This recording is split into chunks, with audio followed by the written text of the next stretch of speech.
I'm Charlene. I am a creative director at Droga 5 alongside my work partner Dan Morris, and we've been here for 4 years.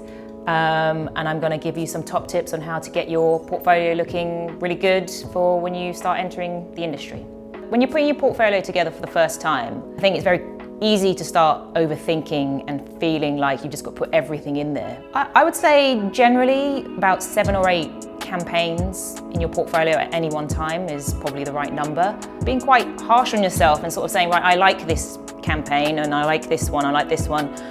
Not sure this is going to do very well, because there's going to be loads of opportunities where you can show more work. I think peppering your portfolio with a few sort of side projects that you sort of do outside of advertising is a really good way to get your personality across. And those kind of things help to sort of like give you a bit of standout. And I think your personality definitely sings in those little areas. You don't have to do loads. There's something to be said about someone who talks in a way which feels collaborative. You win and fail as a team. See it as a sort of a partnership rather than sort of saying, oh, I did that, I did this. It's just not a great way to have a good, long-lasting partnership. A shorthand way to get across a particular thing that you've contributed to a campaign or a project. Write something in the description, something that sort of gives them a little taste of like, okay, this is what I did and this is how it all came out. If you're spending hours sort of crafting a piece of work and then for 5 creative directors to be like, it's not working, you just feel terrible. So I think unless it's critical to a piece of work, I would concentrate on the ideas.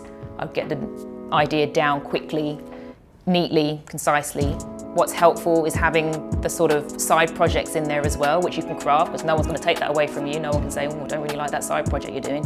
It's just a safe way for you to showcase yourself and your skills. You can't keep your book relevant to every agency that you go to. You can't have a tailor-made portfolio for everyone, which is why being happy with your portfolio and just having a wide range of big brands and small ones sort of mixed together is important. We're looking for something more than what we're doing, I guess, is what people would probably say. And actually seeing a book that hasn't got any restraints and is like just liberated from sort of like the constraints that we have to go through is really nice, and it makes for fun reading.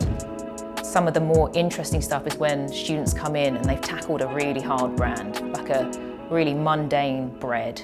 And you just think, God, that's really hard. How have they done this? And they've come in and they've just done something really fun and light-hearted and haven't taken it too seriously. It's really nice. And I want to see something light and impossible, but there's a grain of truth in it. Like, I'd rather see something funny and wrong rather than boring and right. So these are my 5 top tips to getting you to a really good portfolio, in my opinion.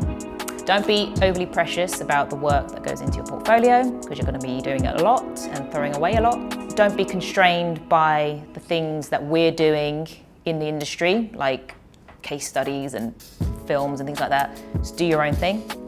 If you're in a team, look after the team. You'll be working together for a long time, and you should see your team as a business working for a business. Stick to 7 or 8 campaigns when you're showing your portfolio, and then replace them when you need to. And then add in maybe some of your own sort of personal projects so that it doesn't feel like it's just advertising is your life. We want to see other things that you're doing outside of this industry.